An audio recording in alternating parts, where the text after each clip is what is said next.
Highline Community College, and I am a former Marine, a retired war veteran, 19th Special Forces Group, Washington Army National Guard, and retired Washington State Trooper. Basically, prolific has been. Did a lot of things in life, jump master and stuff, flight instructor. But I am now just helping Amazon employees get home from work, get them launched out of the Houdini building for Amazon. I actually work for Renaissance Group that owns one of 13, 14 buildings on the Amazon campus in the vicinity of South Lake Union. Mine, I control the traffic coming out of the garage onto Harrison between Boren and Fairview, and I sometimes control those two intersections as well and run down the alley to Republican and control that intersection as well. So these are the things I do now. My real life role are those things. Retired has been from these things, and a guy who controls traffic. And I feel like I have been rewarded, and I'm frequently rewarded by people who are happy to have me entertain them along the way as they make their way to the freeways. And as a former officer, I am a trained observer. And what is it that I'm observing now?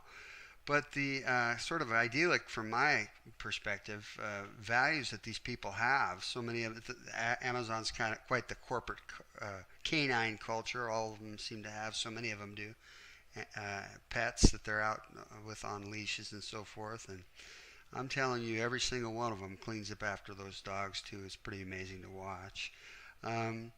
I feel like I'm their advocate as well. We have an alley that's straight across the street, and the Union Place apartments has it blocked sometimes, and sometimes the construction people have it blocked, and I have to negotiate with them to make sure that it's open when we need it to be open. And so I am sort of their representative to try to help make that happen. And sometimes, guess what? People don't always do what I ask them to do. And so far, knock on wood, we have not bent any metal or had any injuries. But it's pretty, can take your breath away when people aren't doing what they're supposed to be doing. But for the most part, it's a great privilege to work for these people, and they are good people. It's a great culture. So that's a little bit about who I am, and I sure enjoy the thanks and the kindness that these people show to me.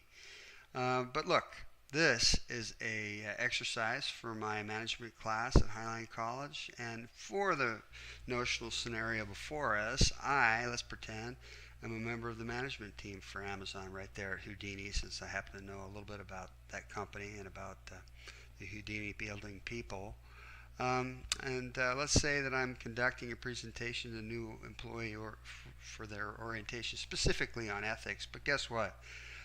Some of the people that work there at that particular Amazon building get rotated in and out of there on a 6-month basis, and I know firsthand, I can tell you that a lot of the faces don't change. I see a lot of new faces come and go, and a lot of the same ones as well.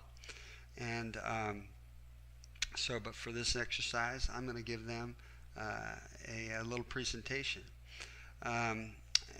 Not just on ethics, but on our policies related to those ethics in the workplace. What would I do?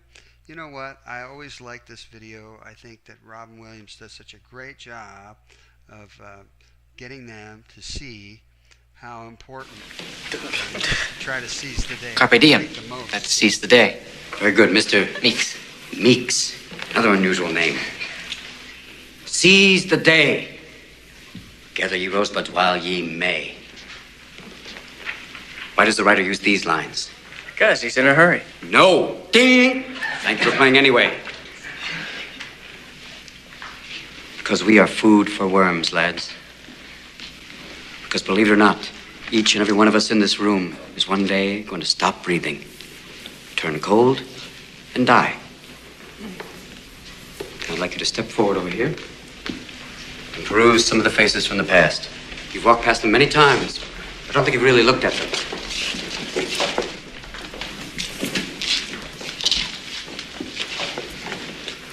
They're not that different from you, are they? Same haircuts, full of hormones, just like you. Invincible, just like you feel. The world is their oyster. They believe they're destined for great things, just like many of you. Their eyes are full of hope, just like you. Did they wait until it was too late to make from their lives even one iota of what they were capable?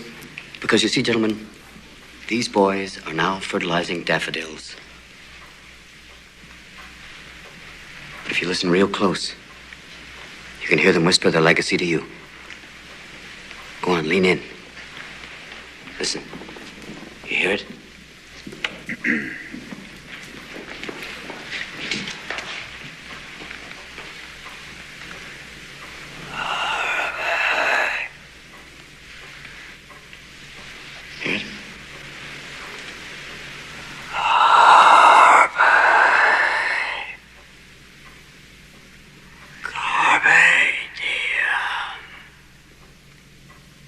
Seize the day, boys. Make your lives extraordinary.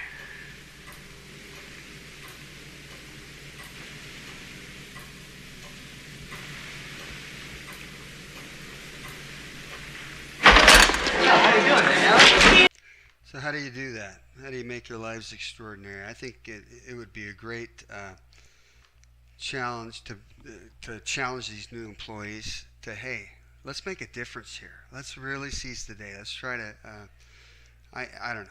I think I was impressed by that when I heard it, and it's stuck with me ever since. And I would try to use this or something else to try to get their attention a little bit. But ethics are first expressed in our corporate values, and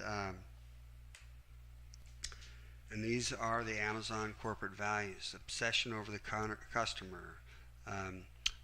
For each of us as employees to take ownership in the company and invent, and simplify, and recognize that we are right a lot and we are a resource for the company and for its direction as well. Be curious and be an innovator. Hire and develop the best.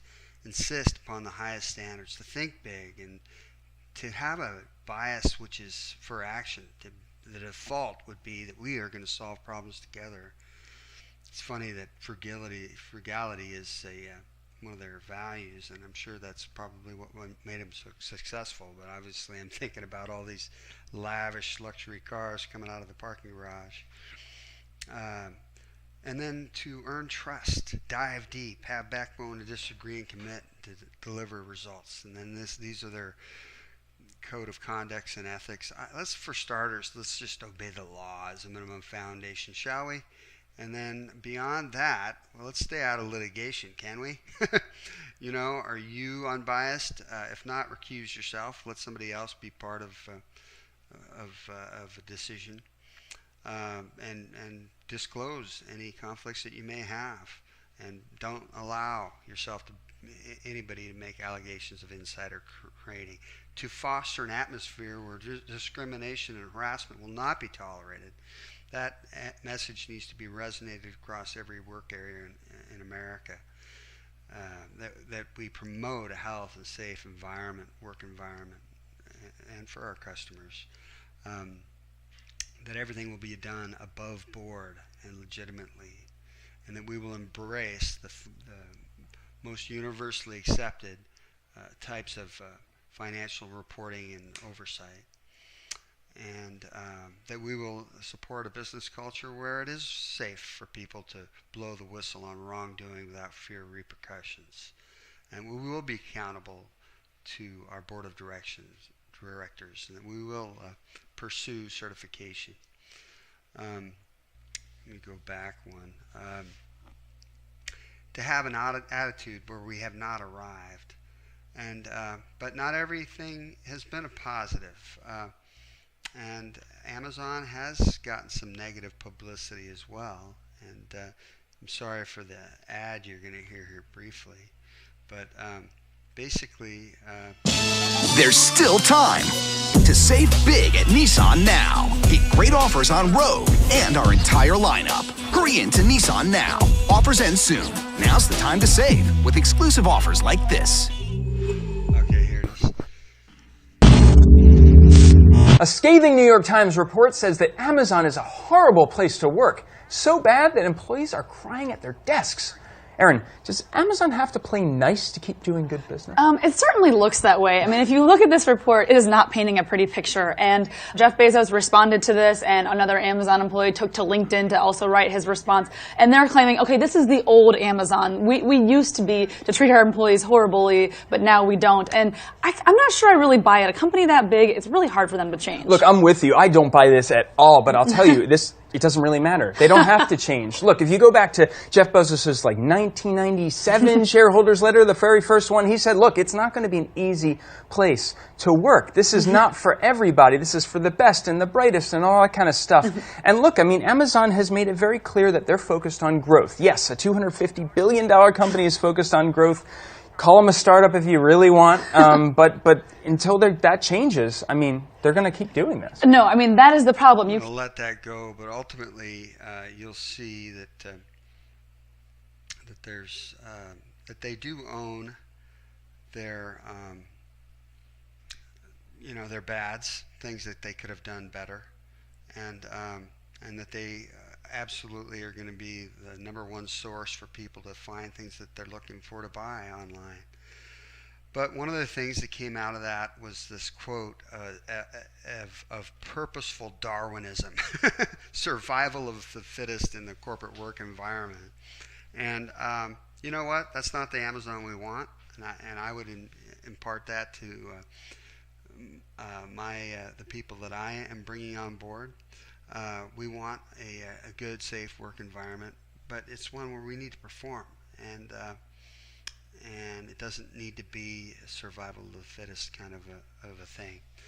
Anyway, it has been an honor to work here, to go through this class, and I have enjoyed it so much, as I do enjoy helping people at Amazon get to the freeway on-ramp, and if my Lord and Savior can wash people's feet, I can help them with traffic a little bit, and it has been a pleasure.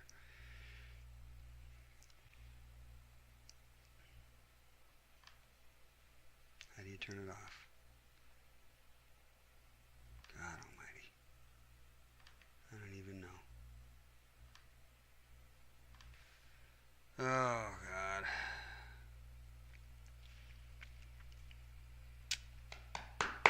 I don't know what I'm doing.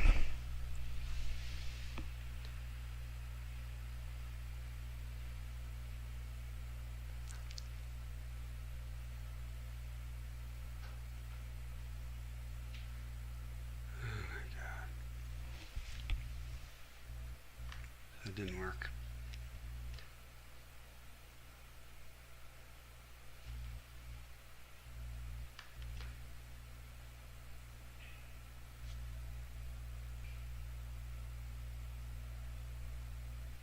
Oh my God.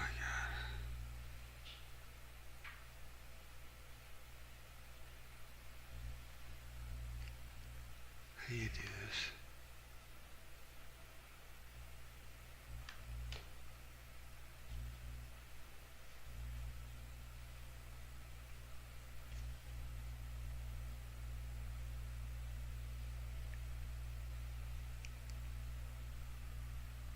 Let's try this one more time, shall we?